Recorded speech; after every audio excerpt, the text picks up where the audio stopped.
पहली बात तो उपासक को ये नहीं देखना कि हमारा मन लगता है कि नहीं। उपासक को नाम चलाने का प्रयास करना चाहिए। पहला प्रयास नाम चलाना है। दूसरा, हमारा जो मन नाम जप के समय बहुत भूत भविष्य की बातें सोचता है, व्यर्थ की बातें सोचता है, पाप की बातें सोचता है, उनका कोई भी प्रभाव मन पर नहीं पड़ेगा।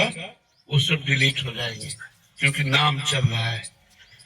और बहुत जन्मों के संस्कार हमारे नाम में भरे पड़े हैं। जैसे जैसे हम नाम जप करते हो, अपने संस्कार भागवतिक डालता है मन पे, और मन के जागतिक संस्कारों को बाहर करता है। और उपासक उस प्रक्रिया को समझ नहीं पाता, और वो विचलित होकर सोचता है कि जब मैं नाम जप करता हूँ तो मन नाम में न लग करके संसार में जाता है।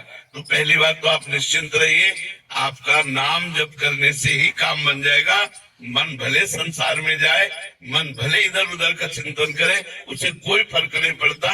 जैसे अग्नि में दाहिका शक्ति है, तो आप भाव से छुओ या अनजान को या कोई जान के, जैसे भी छुओगे उसमें दाहिका शक्ति अपना काम तुरंत करेगी, आपको जला देगी, स्पर्श करते ही जला देगी। जैसे अमृत में मारण शक्ति का नाश करने वाली शक्ति विराजमान है। आप जो ही अमृत पिएंगे आप मृत्यु से बच जाएंगे। जैसे विष, उसमें मारण शक्ति विराजमान है, आप जो ही पिएंगे आप मर जाएंगे, क्योंकि उसका प्रभाव है। ऐसे नाम में आनंद शक्ति, तारण शक्ति, पाप क्षय शक्ति, दुखों का विनाश शक्ति, ये सब विराजमान है।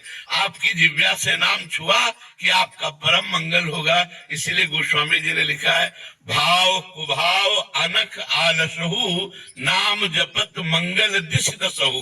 भाव से या कुभाव से, अनख से या आलस्य से जैसे भी नाम जप किया जाए, वो हमारे सारे पापों का नाश करके, चाहे जहां हम देश विदेश कहीं भी दसों दिशाओं में हो, हमारा मंगल हो जाएगा।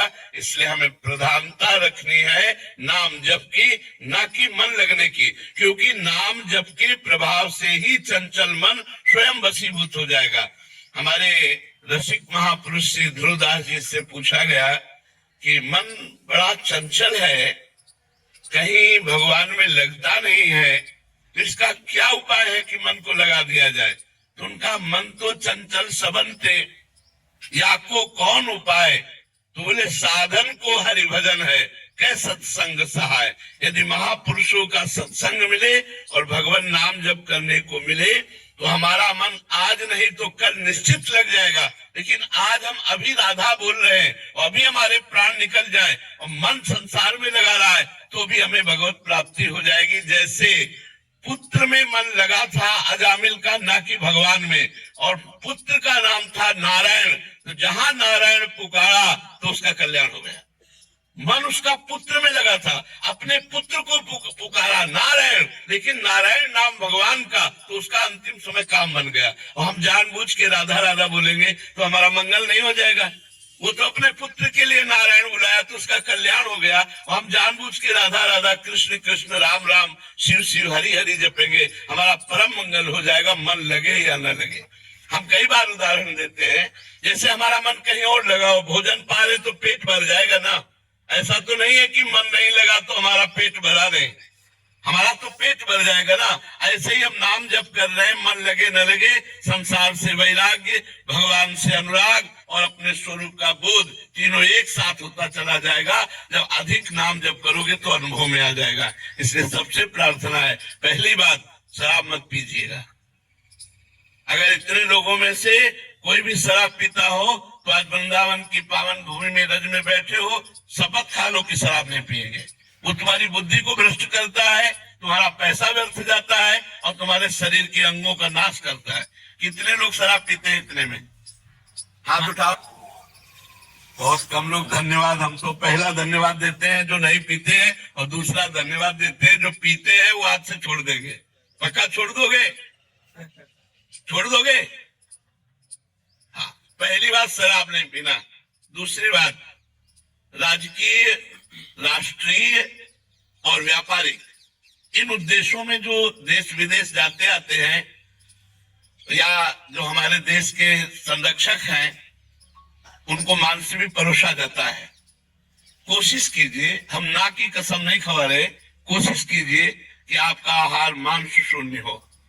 जैसे हमारे राष्ट्र सैनिक है, इनको सुविधा होती है, खा सकते हैं और चाहे तो ना भी खा सकते हैं, तो हम जोर नहीं देते, लेकिन प्रार्थना करते हैं कि बिना मांस के भी शरीर में बल आ जाएगा यदि आप संयम से रहेंगे और पवित्र भोजन पावेंगे। किसी जीव का मांस ना खाइए, क्योंकि ये पाप आपके शरीर को अभी नहीं तो आगे चलकर, और इस जन्म में नहीं तो अगले जन्म में बहुत दुख भोगना पड़ेगा, जो दूसरे शरीरों का मांस खाते हैं।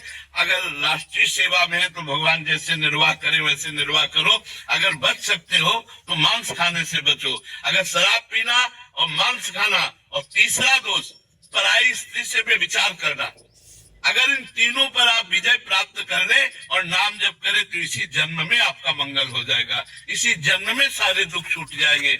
जो केवल 3 बातों को स्वीकार कर लीजिए, हमारी बात मान लीजिए कि अगर माता बहन पराये पुरुष से और पुरुष पराई माता बहनों के साथ ऐसे गंदे आचरण न करे तो हमारे भारत में गृहस्थी बिगड़े ना। आज हमारे भारत की गृहस्थी बिगड़ रही, गृहस्थ धर्म बिगड़ रहा है। ये हमारे भारतीय धर्म में नहीं। प्राणपन से पत्नी को अर्धांगिनी माना गया और पति को प्राणेश्वर माना गया। जहाँ हमारे धर्म में ये बात है, वो ये बातें, गंदी बातें ऐसे संशय पैदा करें जो पराये पुरुष पराई स्त्री। तो ये 3 बातें आप स्वीकार कर लीजिए तो आपका जीवन धन्य हो जाएगा। किसी से आशीर्वाद मांगने की जरूरत नहीं है। यदि आप सही आचरण करेंगे तो सबके आशीर्वाद आपके पास आ जाएंगे। पहला, हम शराब नहीं पिएंगे, दूसरा मांस नहीं खाएंगे, तीसरा पराई स्त्री से संभोग नहीं करेंगे, और कोशिश करेंगे कि अधिक से अधिक नाम जप करें। हमारी प्रार्थना, अगर हमारी ये बात मान लोगे तो आपका निश्चित परिवर्तन हो जाएगा। आप भारी विपत्ति में भी मुस्कुरा कर निकल जाएंगे। इतनी सामर्थ्य आपको भगवान देंगे। श्री राधा वल्लभ लाल की जय।